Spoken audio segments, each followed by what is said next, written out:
होता है, एक तो ये कि स्टूडेंट्स को कॉन्फिडेंस, उनमें कॉन्फिडेंस लेवल बढ़ता है, दूसरा उनको एक्सपोजर मिल जाता है, बाकी डिपार्टमेंट के स्टूडेंट्स आते हैं, उनसे हमारा जो है इंटरेक्शन होता है।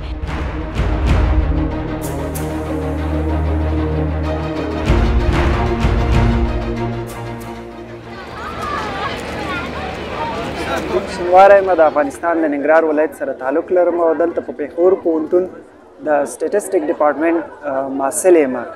دلته مونږ افغان کلتوري سټال لګولی دی. دلته مونږ سره مختلف لاسي صنایع دي، لکه دغه قالینې دي مونږ سره چې په لاس باندې جوړې شوي دي.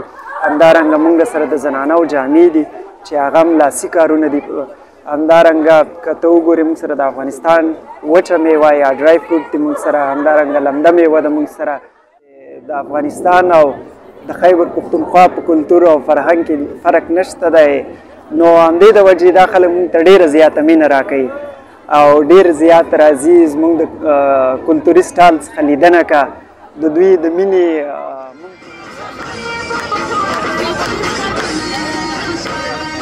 यूनिवर्सिटी के साइकोलॉजी डिपार्टमेंट के स्टूडेंट हैं, 3rd semester BA psychology 3rd semester section C।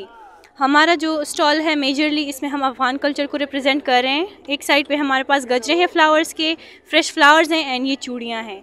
ये चूड़ियाँ जो हैं ये मेजरली जो है जितने इसमें कलर्स हैं या डिज़ाइंस हैं वो अफ़गान कल्चर को रिप्रेजेंट करते हैं। ये इसलिए ज़रूरी होता है, एक तो ये कि स्टूडेंट्स को कॉन्फिडेंस, उनमें कॉन्फिडेंस लेवल बढ़ता है, दूसरा उनको एक्सपोजर मिल जाता है, बाकी डिपार्टमेंट के स्टूडेंट्स आते हैं, उनसे हमारा जो है इंटरेक्शन होता है, तो इस तरीके से जो है वो सोशल कम्युनिटी, सोशल इन्वायरमेंट वो भी इम्प्रूव होता है।